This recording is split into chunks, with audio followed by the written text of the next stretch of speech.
예, 좋습니다. 예, 4월 17일 최종구 금융위원장은 금융위원회를 개최하여 9건의 혁신적 금융 서비스에 대해 금융규제 샌드박스를 지정하였습니다. 예, 이 자리에서 최종구 위원장은 그 9건의 그 혁신적 서비스를 테스트할 수 있게 됨에 따라 우리 금융에 좀 새로운 길을 여는 그런 의미 있는 자리라고 평가했습니다. 그 보도자료는 제가 좀 편하게 이렇게 설명을 드리겠습니다. 그간 간단한 개요는 작년 말에 혁신법이 통과돼서 올 4월 1일 시행인데 사전 준비를 위해서 저희가 1월 말에 사전 신청을 받았습니다. 약 105건을 이제 받았습니다. 그래서 3월 25일하고 3월 28일 날 이 105건을 한꺼번에 처리하기가 어려우니까 좀 우선적으로 좀 쉽게 처리할 수 있는 거를 19건을 저희가 선정해서 4월 1일 날 이제 발표를 했고요. 이 19건을 또 다 하기에는 시간이 너무 많이 걸려가지고 오늘 우선 1차적으로 9건에 대해서 4월 8일 그 혁신심사위원회를 개최하고 오늘 금융위원회를 열어서 최종 이제 9건을 지정했습니다. 다만 이 과정에서 나머지 건이 어떻게 뭐 밀렸거나 떨어졌거나 이런 거는 아니고요. 나머지 이제 10건에 대해서도 저희가 4월 22일 날 저희가 혁신위를 열고 금융위를 개최해서 5월 초에 심사해서 지정할 생각입니다. 이쪽입니다. 이 9건의 서비스를 하나하나 간단히 좀 설명을 드리겠습니다. 첫째는 국민은행의 경우입니다. 은행의 부수 업무로 이동통신망 사업을 영위할 수 있도록 하여 은행이 알뜰폰을 이용한 금융통신의 결합 서비스를 제공하게 됩니다. 두 번째는 핀테크 스타트업인 디렉셔널이 블록체인을 활용한 P2P 방식의 주식대차 중개 플랫폼을 통해 개인 투자자에게 주식대차 거래의 기회를 제공하게 될 것입니다. 세 번째와 네 번째입니다. 우선 전통적인 금융회사의 농협손보는 해외여행자 보험 계약 시 특정 기간 내에 반복적으로 재가입하는 경우 스위치 방식, 즉 스위치를 껐다 켰다 하는 방식으로 보험의 가입과 해지가 가능한 간단한 보험을 선보일 예정입니다. 마찬가지로 핀테크 스타트업인 레이니스트는 뱅크 샐러드 앱을 통해 가지고 동일한 그 해외 여행자 보험의 스위치 방식의 간단 보험을 같이 선보일 예정입니다. 다섯 번째는 경조사비나 중고거래 등과 같이 물품의 판매나 용역의 제공 없이 이루어지는 개인 간 신용카드 송금 서비스를 허용하게 됩니다. 신한카드입니다. 그 다음에 BC카드의 경우에는 푸드트럭, 노점상 등 개인 판매자가 모바일 플랫폼 QR을 통해 신용카드로 결제하는 서비스를 제공할 것입니다. 일곱 번째는 신한카드가 신용카드가 보유하고 있는 매출 정보 등 가맹점 정보를 활용하여 개인 사업자의 신용을 평가할 수 있게 될 것입니다. 여덟 번째는 핀테크 스타트업인 페이풀이 SMS 인증 방식의 출금 동의를 허용한 온라인 쇼핑몰 간편 결제 서비스를 선보일 예정입니다. 마지막으로 아홉 번째는 마찬가지로 P2P 그 핀테크 스타트업입니다. 태양광, 풍력 등 재생에너지 발전 사업에 지역 주민이 투자자로 참여하여 수익을 창출할 수 있는 그 투자 한도 확대를 허용하는 P2P 금융 서비스를 제공할 예정입니다. 제가 이 9가지 서비스는 뒤에 한 장씩 자료를 쭉 만들어 드렸고요. 그 자료를 보고 제가 간단하게 키워드만 좀 설명을 드리고요. 추가적으로 이 지정된 업체가 PPT로 3장 정도를 아마 만들었습니다. 그래서 그 자료가 보면 이제 자기들의 어떤 비전, 혁신성, 구체적인 사업 모델들이 있거든요. 그래서 그거는 별도로 이제 참여해 주시기 바라겠습니다. 3쪽입니다. 금융규제 샌드박스 운영 방향은 오늘 그 금융위원회를 개최한 이제 최종구 금융위원장이 이제 강조했던 내용들을 저희가 정리했습니다. 첫째, 그 신청 단계에서는 상시 설명 및 컨설팅을 강화할 필요가 있다고 이야기했습니다. 그래서 저희 금융위원회는 금융규제 샌드박스가 안착되기 전까지 매달 설명회를 개최할 계획이고 4월 29일 날 다시 금융규제 샌드박스 제도 신청 방법에 대해 설명회를 개최하겠습니다. 또한 한국 핀테크 지원센터에 상시 문의가 가능한 상담 창구를 지금 개설하였고 운영하고 있습니다. 이 신청 기간의 경우에도 이 사전 신청을 받는 경우에 신청서 작성 요령, 그 다음에 법률 자문 등을 병행하겠습니다. 이때 이제 그 금융위원장은 기존 금융회사야 변호사들도 있고 해서 작성을 잘 하는데 저희가 보니까 핀테크 스타트업들 5명, 10명 있는 쪽에서 이 서류 작성에도 상당히 애로를 겪고 있더라고요. 그래서 저희가 그런 부분들을 감독원하고 이제 핀테크 지원센터 금융위가 적극 지원하고 있습니다.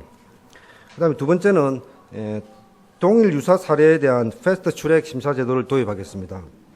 저희가 심사를 거치다 보니까 사실 유사한 사례도 많았고 또 준비하고 있는 사례가 많습니다. 이러한 동일한 유사한 사례에 대해서는 간단하게 일괄하여 신속하게 처리하는 패스트 트랙 제도를 이제 도입하여 운영해 나가겠습니다.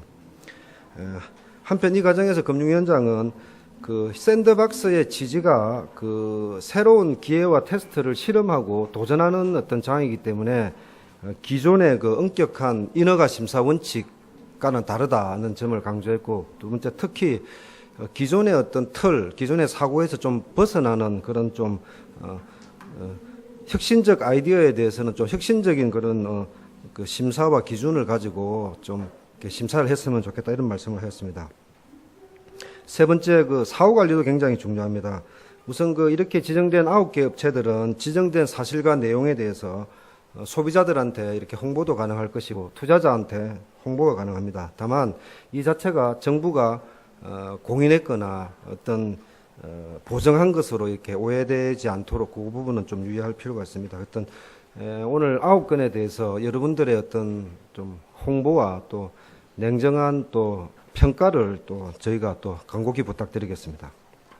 그 다음에 그 사후 멘토링입니다. 혁신 서비스로 지정되지 않는 경우에 이 지정되지 않는 이유를 좀 상세히 설명할 필요가 있습니다. 여러 번 강조했고 저희가 현장에 가보니까 그런 이야기가 많았습니다. 그래서 저희가 신청을 하면 내용을 좀 보완해 드리고, 그 다음에 컨설팅 또는 멘토링을 통해서 다시 신청할 수 있는 그 재도전할 수 있는 그런 구조를 구축하겠습니다. 또한 이렇게 신청한 부분이 법률적으로 보니까 샌드박스로 오지 않아도 되는 경우가 있거든요. 지정 대리인 제도나 그 위탁 테스트나 그다음에 저희가 신속하게 규제 확인 제도 등을 통해서 적극 안내하도록 그렇게 하겠습니다. 또한 지정된 서비스가 결국은 성공을 해야 되거든요. 성공하기 위해서 저희가 예산 지원, 저번에 설명드렸던 대로 공간, 투자 연계 이런 부분들을 저희가 적극 지원해 나가서 하여튼 안착할 수 있도록 그 모니터링을 잘 하도록 하겠습니다. 다만 이 과정에서 소비자 피해가 생긴다든지 이런 시장의 어떤 불안이랄까 이런 부분들이 생기지 않도록 금융감독원을 중심으로 모니터링을 저희가 강화하도록 하겠습니다.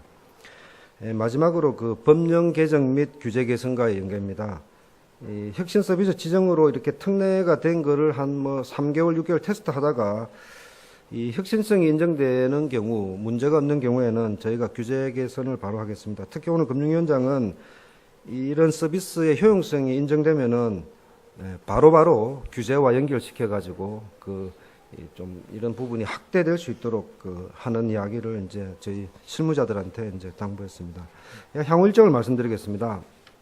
저희는 항상 상시적이고 중단 없는 금융규제 샌드박스를 운영하겠습니다. 우선 오해가 있을 수 있는데 이 19건 중에 오늘 왜 9건만 됐느냐, 전혀 그렇지 않습니다. 10건도 이제 대부분 제가 보기에는 잘 통과될 것으로 보이는데 혁신심사 소위가 있고 금융이라는 절차가 있거든요. 그래서 저희가 이 행정 부담 측면에서 이걸 좀 나누었습니다. 물론 또 여러분들이 또 19건을 다 제시를 하니까 보도하는데 또 어려움도 있는 그런 측면도 약간은 감안했습니다. 그래서 나머지 10건은 3차 금융혁신심사위원회 4월 20일 날 있습니다. 그때 심사위원회를 거쳐서 5월 2일 날 지정 여부를 결정하겠습니다. 자, 105건 중에 19건 처리하고 나면 남은 86건은 저희가 다시 이제 공식 접수를 받아가지고 목표는 상반기 내에 86건을 5, 6월에 나눠서 다 한번 처리해 보려고 노력해 보겠습니다. 자, 그러고 나면 지금 또 시장에서 준비하고 있는 나머지 건에 대해서는 저희가 5월 달에 다시 이제 접수를 해가지고 그 건은 하반기에 이제 처리하는 식으로 이런 식으로 해서 연간 그 제도를 운영하도록 하겠습니다. 그 별첨 자료에 대해서는 제가 그 4월 초에도 한번 설명했는데 내용은 이제 워낙 많이 소개가 됐기 때문에 제가 핵심적인 키워드와 이 부분이 샌드박스나 그 어떤 금융 제도에서 어떤 의미가 있는지 키워드 중심으로 말씀드리겠습니다. 예, 그 국민은행의 알뜰본 사업을 통한 금융과 통신의 융합은 저는 이렇게 생각하고 있습니다. 이 금융과 다 산업, 또 산업 간의 경계가 좀 흐려지는 이런 속에서 융합만이 이제 살아남을 수 있다고 보거든요. 그래서 어떤 융합, 그 다음에 금융의 어떤 플랫폼화, 그 다음에 빅데이터의 활용 측면에서 굉장히 의미가 있고, 또 한편으로는 이 이동통신 사업자의 어떤 경쟁 구도를 조금 이렇게 촉진시키는 측면하고, 가계의 통신비 절감에 어떤 도움이 되고, 또 소비자는 굉장히 편리합니다. 이 유심칩을 통해서 하기 때문에 복잡한 이런 인증 절차를 거칠 수 없는. 그래서 인터넷 전문은행의 ICT 기업이 진출한 거와 다른 면에서 금융이 통신업으로 가는 이런 어떤 산업과 융합의 어떤 그런 차원으로서 핵심성이 높다고 이제 평가를 하겠습니다. 그래서 이 부분은 이제 이 부수 업무로서 허용이 안 됐는데 전통적인 사고에 따라서 지금 새로운 시대에서 이 부수 업무를 저희가 이제 특례로 인정했지만은 나중에 이 부분을 금융회사의 부수 업무로서 이렇게 포섭하는 그런 검토를 테스트와 함께 동시에 진행하도록 하겠습니다.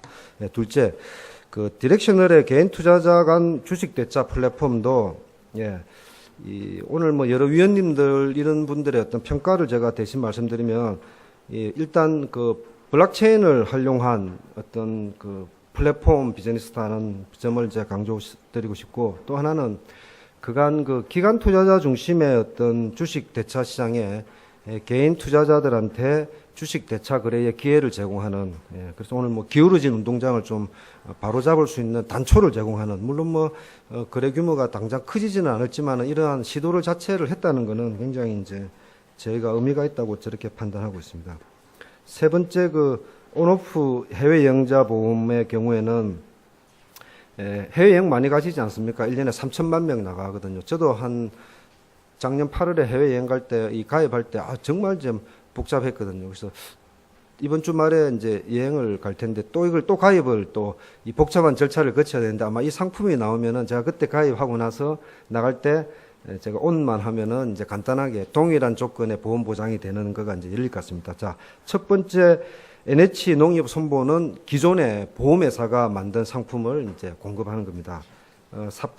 사쪽에 있는 우리 핀테크 스타트업인 레이니스트는 핀테크 회사가 다른 보험사가 만든 보험 상품을 파는 겁니다. 똑같습니다. 그죠? 농협은 자기 상품을 자기가 파는 거고, 레이니스트는 그 플랫폼, 그 뱅크샐러드라는 플랫폼에서 이 상품을 하거든요. 그래서 동일한 상품으로 이해하시면 되는데, 되게 재밌는 거는 이제 전통적인 금융회사가 하나 상품을 들고 왔고요. 그죠? 핀테크 스타트업이 아주 가볍지만은 이 상품을 들고 왔거든요. 그래서 누가 이 경쟁에서 이길지 좀 저도 한번 유심히 지켜볼 생각입니다. 다섯 번째, 신용카드 기반의 송금 서비스는 상거래 결제 중심의 어떤 신용카드의 어떤 이용 범위를 확장하는 그런 측면에서 의미가 있다고 저는 생각하고 있습니다. 그 페이팔, 벤모 이런 국제적으로 이런 신용카드 기반의 어떤 그 송금 자체가 다 허용되고 있는데 우리나라만 허용되지 않는, 해외에서는 되는데 우리나라가 안 되는 그런 사례로 보시면 되겠습니다. 자, 그렇게 되면 이 경조사 등 개인 간 송금 또는 중고거래, 농산물 직거래 이런 부분들을 편리한 어떤 앱을 통해서 모바일 간편 결제 앱, 신용카드와 결합된 국민들은 편리한 그런 서비스가 이제 나올 것으로 그렇게 생각하고 있습니다. 6쪽입니다. 이 BC카드의 경우도 앞에 하고 좀 유사한데요. 이 명동, 홍대, 시골 장터의 그 푸드트럭과 노점상들은 신용카드 단말기가 없습니다. 그죠? 근데 신용카드 단말기가 없지만은 모바일 간편 앱을 통해 가지고 이런 영세하신 분들, 노점 상인들이 이 신용카드 수납을 받을 수 있는 그런 어떤 서비스입니다. 그래서 소상공인들의 어떤 결제 환경이 개선되고 소비자 편익도 이제 증대될 생각고 있습니다. 7쪽입니다. 이 카드 정보를 활용한 개인 사업자 신용평가 서비스는 제가 보기에는 이제 그 금융권이 금융 정보만 가지고 이제 서비스를 많이 하는데 이 비금융 정보라 할까 결제 정보 아주 엄청난 빅데이터를 카드사들이 들고 있습니다. 이제 카드사들이 가지고 있는 이걸 통해서 이제 신용조회 업무를 하는데 현재 카드사는 이 법에 따라서 이 CB업을 할 수가 없게 되어 있습니다. 그래서 할 수 없는 부분에 대해서 신청을 했고요.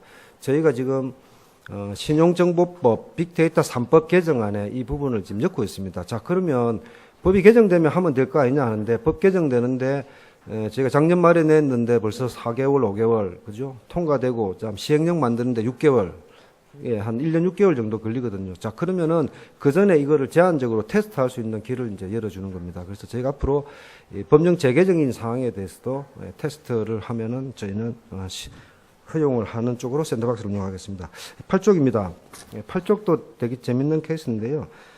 SMS 인정 방식의 온라인 간편 결제입니다. 다 우리 이렇게 온라인 쇼핑몰에서 뭐 할 때 ARS 통해 가지고 전화 받아 가지고 뭐 본인 확인하고 하는 이런 절차를 거쳤지 않습니까? 근데 그렇게 이제 핸드폰으로 본인 확인하고 뭐 또 한 번 더 이렇게 확인하는 두 가지 절차인데 그냥 바로 그냥 그러니까 핸드폰 한 번, ARS 한 번 이렇게 아마 할 겁니다. 근데 지금은 그 ARS 기능 없이 핸드폰으로 한 번에 간편 결제를 할 수 있는 그런 겁니다. 자, 이 부분은 이제 기술 측면에서 혁신적인 거고요. 두 번째 측면은 이 회사를 제가 보니까 두 명이 있는 자본금 2,200만 원짜리입니다.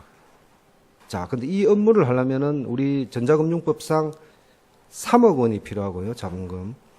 그 다음에 그 전문 인력이 5명입니다. 자, 이 사람은 이제 이 3억에 5명 구하기까지는 기술이 있더라도 금융업을 할 수가 없거든요. 그래서 저희가 이 부분에 대해서 여기 보시면 이용 한도를 조금 줄이면서 그 다음에 한 6개월 동안 이렇게 그 자본금도 좀 늘리고 전문 인력도 이렇게 확보를 해가지고 하는 조건으로 이 업무를 이제 테스트할 기회를 줬고요. 그래서 그런 안정성 측면이 굉장히 중요하거든요.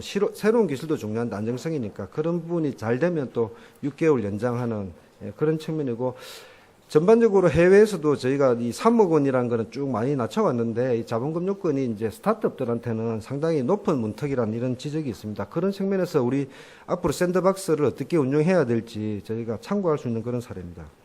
신생 재생에너지 지역 투자 P2P 금융 서비스업도 그냥 어찌 보면 좀 평범할 수 있지만은 지역 투자에 지역 주민의 동의를 받는 부분이 굉장히 중요하거든요. 그런 부분에 대한 혁신성하고 또 금융이 다른 영역에서 이렇게 솔루션을 제공하는 그런 측면에서 혁신성을 인정받았습니다. 다만 지금 국회 법안이 어원이 법안이 있지만 P2P 법에 대한 투자 한도가 500만 원입니다. 개인당. 그다음 P2P 업체장 1,000만 원이거든요. 근데 이제 지역에 보면 이제 뭐 보상금도 좀 받을 수가 있고 이렇기 때문에 충분히 투자를 할 수 있는데 그래서 그 투자 한도를 이제 제가 법 개정 전에 좀 대폭 늘려서 이제 임시적으로 허용을 할 생각입니다. 이런 부분을 보면 저희가 이제 법을 개정한 이후에 투자 한도를 이렇게 좀 차등화돼 가지고 이렇게 운영할 수 있는 그런 제도 개선의 사례도 될 것 같습니다. 그렇게 저희가 이제 제가 설명을 다 드렸고요. 이 자료들이 제가 그 금융회사 이 지정 9건 지정 서비스 받은 회사로부터 받은 PPT입니다. 그래서 이제 저희보다는 이런 금융회사의 어떤 사례나 이런 것들을 직접 이렇게 설명할 수 있도록 저희가 자료를 제공해 드렸기 때문에 상세한 부분은 이 자료를 참고하시면 될 것 같습니다. 이상 제 설명을 마치도록 하겠습니다. 예, 지금부터 질의응답 시간 갖도록 하겠습니다. 질의하실 분은 손을 들어주시고 소속 이름 밝히신 후 질의해 주시기 바랍니다. 단장님, 한국경제강경민인데요. 이 9건을 먼저 심사하고 10건을 20일 한다는 게 그냥 단순히 행정 편의상으로 나눈 거예요? 아니면은 뭔가 약간 나머지 10건은 뭔가 논란이 있을 거나 그래서 나중에 하는 건지, 아까 말씀하신 것처럼 단순 행정 편인지 그게 궁금합니다. 공무원이 또 단순 행정 편의만 이야기하면 또 안 되지 않습니까? 근데 뭐 특별한 거 없습니다. 예, 특별한 거 없고 사실은 그 105건 중에 19건이 뭐 저 105건 나머지보다 또 뭐 100% 뛰어나다 뭐 이렇게 또 볼 수 없는데 저희가 저번에 누차 설명드렸던 대로 이 4월 1일 시행이면 공무원이 평상시대로 일하면 한 두세 달 걸리거든요. 어쨌든 4월 달에 이걸 하기 위해서 조금 부처 과제가 아닌 것들, 그 다음에 이렇게 좀 복잡하지 않는 것들, 그렇지만은 이렇게, 사례가 될 수 있는 것들을 저희가 19건을 선정했고요. 그 중에 이제 9건을 이제 처리했다고 보시고, 그 9건과 나머지 10건 간에는 큰 차이는 없는 것 같습니다. 그래서 나머지 10건에 대해서도 이제 심사를 진행하면은 모르겠습니다. 근데 그 혁신심사위원회와 금융위가 있기 때문에 그 과정을 거쳐야 되지만은 그렇게 뭐 특별하게 밀렸거나 뭐 쟁점이 많거나 그렇게 있는 그런 부분이 크지는 않다 이렇게 제가 말씀드리겠습니다. 된다고 보면 되는 거죠? 다 통과 확정이 될 거라고 나머지 10건도. 저는 그렇게 희망을 하고 있는 실무단이고요. 최종적인 거는 이제 심사위원회를 이제 거칠 것으로 이제 보입니다. 예. 예, 다음 질문 받겠습니다. 질문하실 분. 예. 안녕하세요. 저 KTV 곽동화 기자인데요. 그 하나 궁금한 게 있어서 신한카드, 신용카드 기반에서 개인 간 송금 서비스 이거 하는 거 그러면은 뭐 인스타나 블로그 통해서 등록 뭐 안 하고서 그냥 파는 것들 사실 문제되고 있는데요. 그런 것도 이걸 사용해서 할 가능성이 있을 것 같은데 그런데 뭐 국세청이나 이런 데 협조가 필요할 것 같은데요. 그런 거는 어떻게 처리하시나요? 예, 지금 그 우리 지금 신용카드 거래가 일어나는 부분에 대해서는 어차피 이제 국세청에 자료가 이제 가고 있거든요. 저희 시스템상.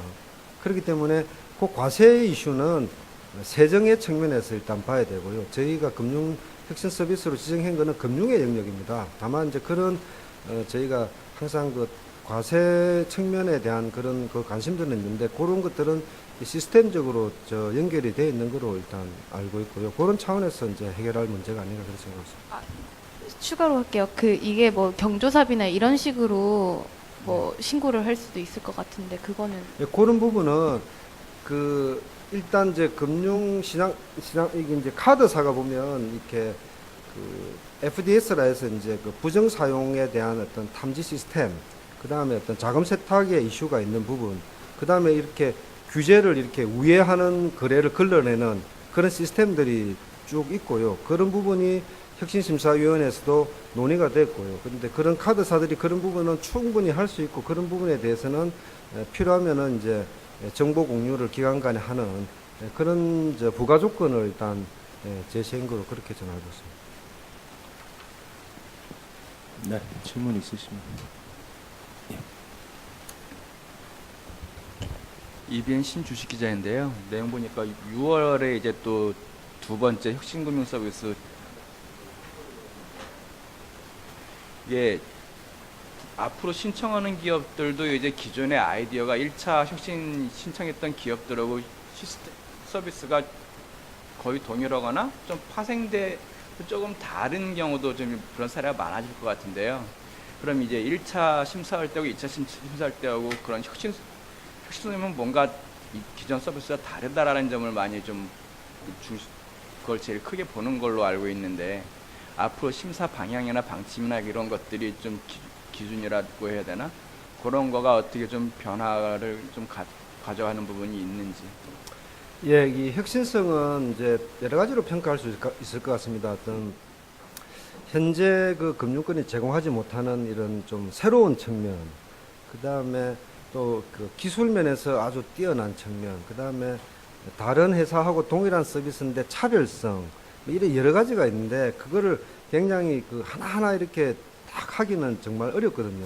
그래서 지금 제가 하신 질문을 유사한 서비스가 올 때 어떻게 할 것이냐로 이제 제가 이해를 하면은 아까 말씀드린 대로 그 부분이 그 패스트 트랙입니다. 이 동일한 유사건인데 근데 이제 기존의 금융회사들이 다 고민하고 있었던 부분이지 않습니까? 그런 부분에 대해서는 그냥 그 완전히 뭐 특허가 있거나 이런 정도가 아니면은 저희가 그거는 열어주는 거가 맞고요.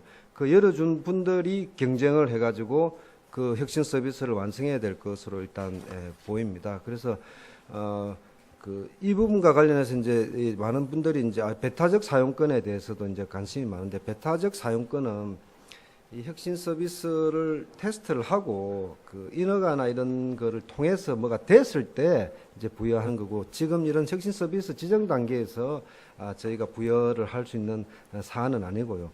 그런 개별 회사들이 지금 여기에 뭐 100가지 안건은 이제 비공개가 되어 있는 안건이 있습니다. 제가 요 정도만 설명하고 나머지 구체적인 비즈니스 모델은 설명을 자세히 못 드리는 거는 그 회사가 특허 신청 중인 회사도 있거든요. 그 회사는 이제 안건을 어느 정도 비공개를 해줬다 이렇게 보면 되고, 가급적 저희 혁신심사위원들이 그 부분도 많이 고민을 하고 있거든요. 그래서 우선의 방향을 밝힌 거는 유사한 건, 예를 들면 그 카드의 그 신한카드 같은 경우에 다른 카드사들이 이제 다 할 수 있거든요. 이런 부분들은 그 밑에 하단에 적혀 있다시피 담당과에서 바로 법령 개정을 검토하겠다 이렇게 되어 있지 않습니까? 그렇게 보시면 될 것 같아서, 못하고 있던 부분은 대부분 제도 개선으로 저희가 할 수 있는 부분으로 보시면 될 것 같습니다. 거기 5페이지 보시면 그 신한카드 부분 제일 하단에 보시면 하단의 박스입니다. 혁신금융 서비스 운영 결과 부작용이 크지 않고 결제 편의성 제공 등 효과가 입증될 경우에는 혁신금융 서비스 내용을 반영해서 법령 개정을 하겠다 하면 이제 다른 회사들이 다 같이 할 수 있다. 궁금한 게 기존 지정된 기업 서비스에 좀 파생되거나 그런 거 같은 경우는 예. 이체 신청을 하면은 기존에 진입했던 기업이 또 이거는 충분히 할 수 있는 영역이 되는데 같이 신청을 해서 방어를 한다거나 뭐 시장 늘리기 위해서 이걸 좀 견제를 한다거나 경쟁이 뭐가 되든 정보를 입수하는 그런 경쟁이나 견제나 이런 효과인데 그런 거 상관없이 다 받아들이고 예, 어떤 이게 이제 결국은 이제 기술 특허가 있을 거고요. 비즈니스 특허가 있을 거거든요. 그런 영역으로 보고, 사실은 이 핸드폰 기술도 사실 법용 기술이지 않습니까? 지금 관점에서. 그렇게 보면은 이제 그걸 가지고 어떻게 플랫폼을 만들고 어떻게 사용자를 편리하게 하고, 그 다음에 그 금융회사의 어떤 그 모델에 맞는지 그런 경쟁을 통해서 해야지, 이 부분이 또 새로운 어떤 장벽이 되거나 관문이 되어서는 저는 안 된다고 저희는 그렇게 생각하고 있는데, 굉장히 중요하기 때문에 저희가 혁신심사위원회 위원님들하고 이 부분을 계속 좀 논의하면서 하나하나 이렇게 만들어가고, 다음 기회가 있으면 이 부분에 대해서 한번 다시 정리해서 한번 설명을 다시 드리도록 그렇게 하겠습니다. 예. 네, 지디넷 코리아 손예슬 기자인데요. 이거 심사하시느라 다양한 생각을 하셨을 것 같은데, 어쨌든 혁신금융 서비스가 추후에 지정이 이제 어쨌든 안 되거나 혹은 부작용이 있거나 소비자에게 혼란을 끼쳐서 안 되는 거는 전제되고 있는 거잖아요. 네. 근데 좀 국민은행 알뜰폰 사업 진출에 대해서는 좀 의문이 있는데, 이 동일 유사 사례에 대한 패스트트랙을 심사 제도를 도입해서 만약에 신한이나 하나은행도 알뜰폰을 하겠다라고 하면 사실은 허용해 줘야 되는데, 그 경우에는 또 알뜰폰 업계에 미치는 영향이 좀 적지 않다고도 생각을 하고, 반대로 너무 알뜰폰 업계에 영향을 좀 좋지 않게 줘서 2년까지만 하진 않아야겠다라고 하면 사실 국민은행 알뜰폰을 사용했던 소비자들에게 좀 피해를 끼칠 수도 있는 측면이 예상되는데, 이 두 가지를 좀 어떻게 생각하고 평가하셨는지 궁금합니다. 예, 이 부분에 대해서는 이제 그래서 저희 혁신심사위원회에 이제 그 관계부처 간에 이제 의견을 다 교환을 하고 있습니다. 그래서 그 가기정통부의 의견은 이제 현재 좀 알뜰폰 사업 자체가 이제 좀 이렇게 침체되어 있고 하는데, 이런 새로운 영역에서 이렇게 금융에서 이런 아마 이제 사업자 등록을 허가제가 등록제로 바뀌었기 때문에 그렇게 등록을 받아서 들어오면 좀 저렴한 통신비에도 좀 도움이 될 것이고, 이쪽이 우선 활력이 좀 넘칠 것이다. 이렇게 일단 현재 상태는 가기정통부가 평가를 해줬거든요. 다만 이제 먼 미래가 있을 수 있는데, 여기에 이제 많이 들어오면은 이제 과당 경쟁이 일어난다든지, 그 다음에 기존의 알뜰폰 사업자들의 어떤 부분이 있는 그런 부분은 현재 저희가 판단하기에는 한 회사가 테스트를 한 거거든요. 그래서 이 부분이 잘 될 것 같으면 다른 금융회사가 들어오겠죠. 근데 들어오는데 무한정일에 들어와가지고 그렇게 하지는 않고, 적정하게 어떤 경쟁과 이런 영업 전략에 따라서 적정선을 찾아가야 될 것이고, 저희가 이 부분에 대해서도 여기 1페이지에 그 박스를 보시면은 이 금융상품 판매 시 그 스마트폰 판매나 요금제 가입 등을 유도하는 소위 말하는 꺾기 행위를 하지 말라고 했고요. 은행이 이 업무가 과도하게 많이 되지 않게 또 했고, 여기 적혀 있지는 않지만은 이 저희가 혁신 서비스를 하고 나면은 지정이 취소되거나 중단되더라도 기존에 가입된 고객한테는 소비자 피해가 없게 잔여 사업을 하도록 그렇게 조건들을 달아져 있고, 법에도 그렇게 그 장치가 마련되어 있습니다. 저희가 법안할 때 충분한 논의가 있었거든요. 그래서 일단 시도에 대해서 우리가 이제 그 지켜본다 이런 관점으로 봐주시고, 아마 그런 지적들이 나오면 그때는 그 나름대로 이제 가계정통부나 저희가 또 머리를 맞대서 또 대안을 내고 그렇게 해야 될 것 같습니다. 네. 네. 저 국민일보 임주원인데요. 그 저번에 발표하실 때 1일 날 제일 비중이 많았던 게 모바일에서 대출 조건 한 번에 조회하는 서비스였던 걸로 기억을 하는데, 그게 이번에 아예 포함이 안 돼서 혹시 뭐 특별한 이유가 있었던 건지 궁금합니다. 예, 다음에 바로 처리할 생각입니다. 예, 그 상당히 플랫폼으로 의미가 있고요.